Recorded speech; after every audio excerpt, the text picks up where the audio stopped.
জুবিনগাকে তুলি লোৱা কইনা কাজলীয়ে এটা ডাঙৰ সিদ্ধান্ত লৈ পেলালে। মই এতিয়া কৈ দিম কাজলীয়ে গৰিমা মাকৰ ওপৰত এটা ডাঙৰ সিদ্ধান্ত লৈ পেলালে। মই কিন্তু কৈ দিওঁ, কিন্তু সেইহেন মই সিদ্ধান্ত ল'ব বুলি মই কাজলীয়ে কইনাই জুবিনগাকক কইনাই মই ভবাই নাছিলোঁ। কিন্তু মই কৈ দিম, এতিয়া কৈ দিম, বৰ ডাঙৰ এটা সিদ্ধান্ত লৈ পেলালে নহয়। এইটো যে মনত মই ইমান ডাঙৰ যে এটা সিদ্ধান্ত লৈ পেলাব বুলি কাজলীয়ে ভবা নাছিলোঁ।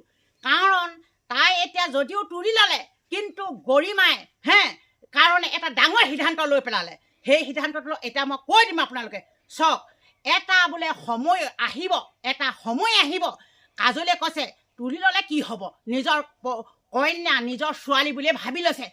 মানুহে যি নকওক, কিন্তু এটা মুহূৰ্তত আহিব, এটা ডাঙৰ এটা মুহূৰ্তত আহিব। সেই ডাঙৰ যিটো লৈ পেলাই ডিচিশ্যন লৈছে সেইটো হৈছে আপোনালোকক কম এতিয়া মই এটা সময় আহিব যেতিয়া গৰিমা মাকে এটা বয়স হৈ আহিব। বয়স হৈ আহিলে কিন্তু কাজলীয়ে কৈছে সেই সময়ছোৱাত কিন্তু মাক মই একদম ধুনীয়াকৈ মই চাম। সেই কথাটো যে কৈ দিছে আপোনালোকে চাওক, যেনেকৈ অসমবাসী ৰাইজৰ আগত কৈ দিছে কাজলী, সেই কথাষাৰ কিন্তু অথন্তলৈ নেপেলাই, কিন্তু নিজৰ মাকৰ দৰে কৰিম কৈছে।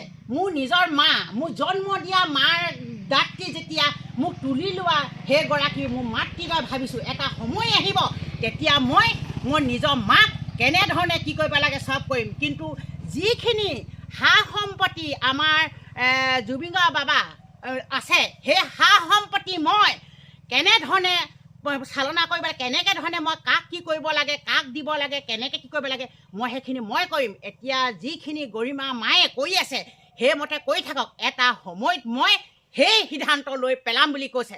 চাওক কিমান ভাল এটা কথা চিন্তা কৰিছে আপোনালোকে চাওকচোন। তেনেকুৱা বুলি ভবা নাছিলোঁ কাজলীক মই। কাজলীয়ে সেই সিদ্ধান্ত ল'ম কৈছে, কিন্তু আপোনালোকে কাজলীক ৰকম ভুৰা প্ৰচাৰ চলাই আছে। কৈছে এইজনী নহয় জুবিনগাকৰ ছোৱালী, এইজনী নহয় তুলি লোৱা ছোৱালী নহয়, এজনী চাকনি। সেই কথা আপোনালোকে মনত বেয়া বিবেচনা লৈ নেভাবিব।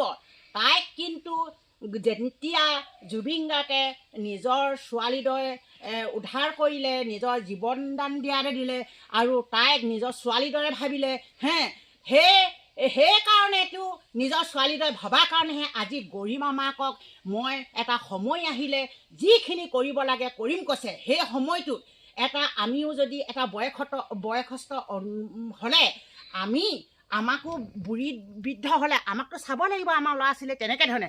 তাই এতিয়া পাৰি আছে, গৰিমা মাকে পাৰিছে কাৰণে তাই ইমান এটা হেৰি কৰা নাই। যেতিয়া এটা অন্তিম সময় আহিব কিন্তু কাজলীয়ে মই গৰিমা মাক যিমানখিনি কৰিবলগীয়া হয় মই কৰিম বুলি কৈছে।